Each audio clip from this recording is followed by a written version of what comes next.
This is a guest essay written by Benjamin Zev Wolf, a socially modern Orthodox non-believer.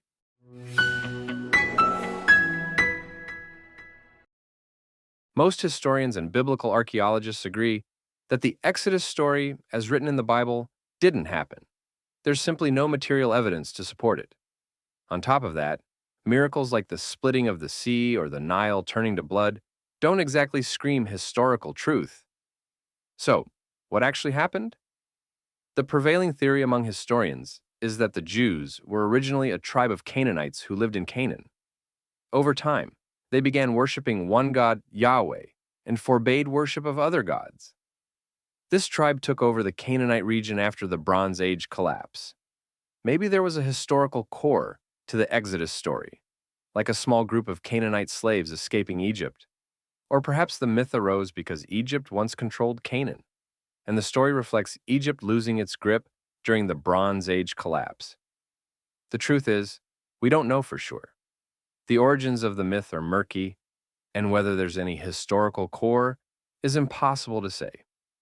And yet, despite believing the Exodus story didn't happen, I love the story so much, and love transmitting it each year at the Seder. Think about it. What other people in the modern West has a mythic origin story spanning back thousands of years? Telling over this story in an intricate Seder feels like a tribal ritual. We're telling our children the mythic story of our origin. It may not be historically true, but it's still powerful. Now imagine if we told the story the way historians see it. A long, long time ago, a group of Canaanites started believing in Yahweh. Over time, they only believed in Yahweh. They differentiated themselves from their neighbors and became the people of Israel. That's it. No miracles, no drama, no larger-than-life narrative.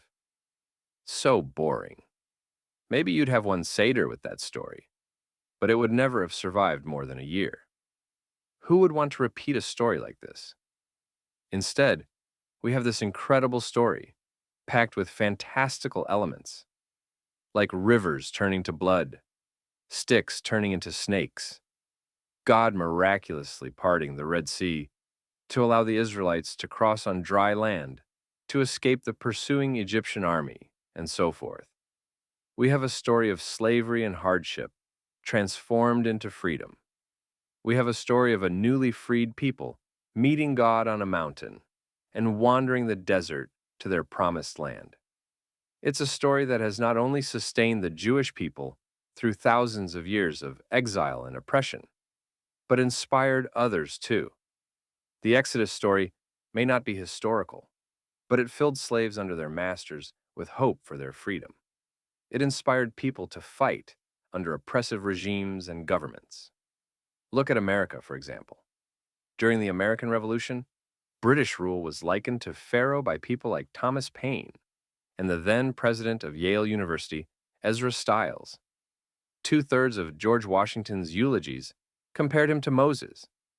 Benjamin Franklin and Thomas Jefferson even proposed making the U.S. seal an image of Moses splitting the Red Sea. Ironically, America still kept slaves. Later, African American slaves used the Exodus story as an example of freedom from oppression. Freed slaves and abolitionists used the story to show that slavery is cruel and wrong, and that God will hear the slaves' oppression. The Exodus is a story of perseverance and hope. It has inspired millions and perhaps billions. And for us as Jews, it's our story. It's the mythic tale of our people's origins.